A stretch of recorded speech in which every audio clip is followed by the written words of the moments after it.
Então, na aula passada nós começamos a nossa introdução às noções de conjuntos, tá bom? E agora vamos falar sobre a representação deles e também vamos falar sobre conjuntos específicos que nós temos.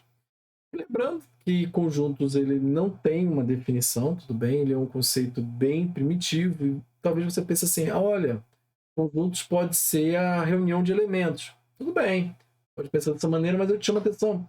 E se esse conjunto for vazio, que elementos que nós vamos ter ali dentro?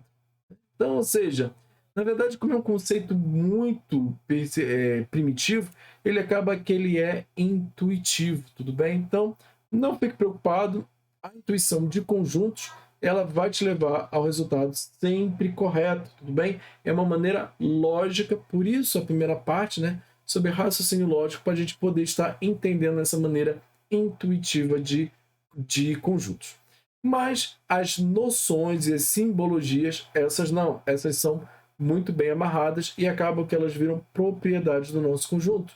Então, o nosso conjunto ele vai ter elementos, pertencimento, não pertencimento, tudo bem?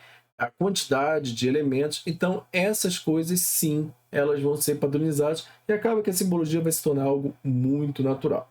E agora, vamos ver as representações, né, dos nossos conjuntos. A primeira maneira que a gente pode representar o nosso conjunto é por extensão. Essa daqui, muito pouco utilizada, mas também é utilizada, né? Pouco, mas é utilizada. Então, ou seja, eu escrevo tudo que tem no meu conjunto. Por isso que, quando se trata de coisas pequenas, ela é viável. Então, por exemplo, se eu tenho um conjunto de 3 elementos de 1 a 3, então, 1, 2, 3. Vale muito mais a pena eu escrever os 3 elementos, me dá muito menos trabalho.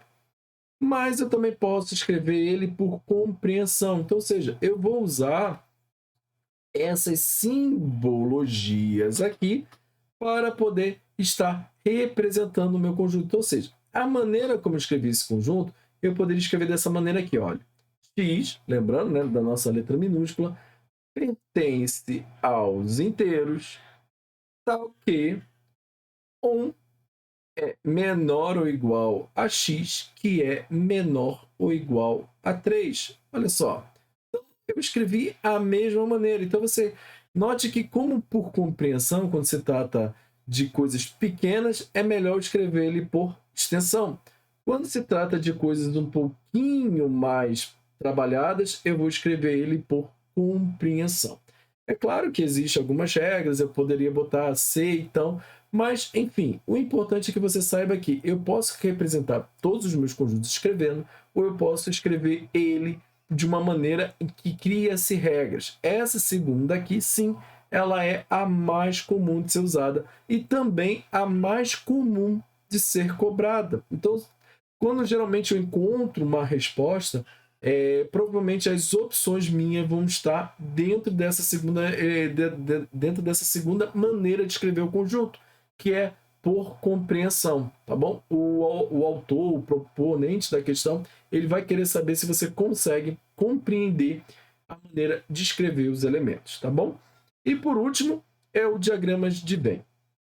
O diagramas, a gente utiliza geralmente ele para a gente estar entendendo os nossos problemas. Então, por exemplo, eu tenho uma escola e nessa escola tem meninos e nessa escola tem meninas. Então, ou seja, eu consigo separar eles em 2 conjuntos. Eu também, nessa escola, eu posso botar aqui, né? Olha, tem alunos que fazem inglês. Então, aqui eu posso botar aqui os meus alunos que fazem inglês. E nessa escola também tem alunos que fazem francês. Aí eu vou colocar aqui meus alunos franceses.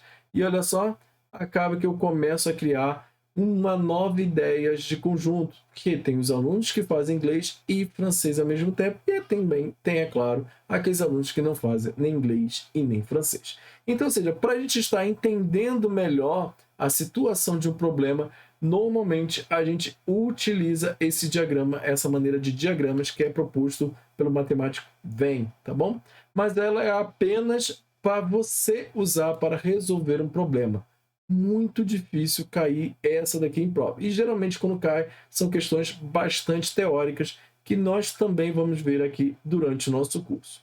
E ainda, já vou começar dando uma introdução dos nossos conjuntos, né, principais, né, que nós vamos ter, já que eu já abordei aqui antes, falando do início dele, que é o nosso conjunto vazio, que é o nosso principal conjunto, que ele pode ser representado de duas maneiras. Entre chaves vazio, tá bom? Ou simplesmente pela letra φ, né? Que também significa vazio, que é um círculo cortado, tá bom? Ou um zero cortado, como você queira, é uma maneira de representar o conjunto vazio. Lembrando, é claro que se você fizer dessa maneira, aí está errado. Isso aqui é um conjunto que tem o conjunto vazio. Ah, mas Renan, o conjunto vazio é vazio, não tem nada lá dentro. Sim, eu sei, mas agora tem um elemento desse conjunto que é vazio e é vazio.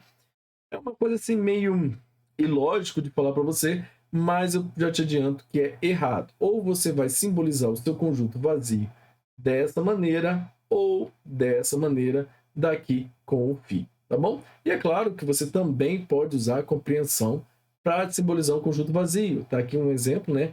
Z tal que Z é o Estado brasileiro, iniciado pela letra Z, ou seja, nós não temos nenhum Estado brasileiro que comece pela letra Z. Automaticamente, ele colocou aqui por extensão, que isso significa vazio, tudo bem? Então, ou seja, por extensão, os estados que começam com a letra Z está vazio, e ele também botou por compreensão aqui os estados que começam, né, escrevendo de uma maneira para você compreender que não há nenhum estado. Tudo bem? Então, te vejo na próxima aula.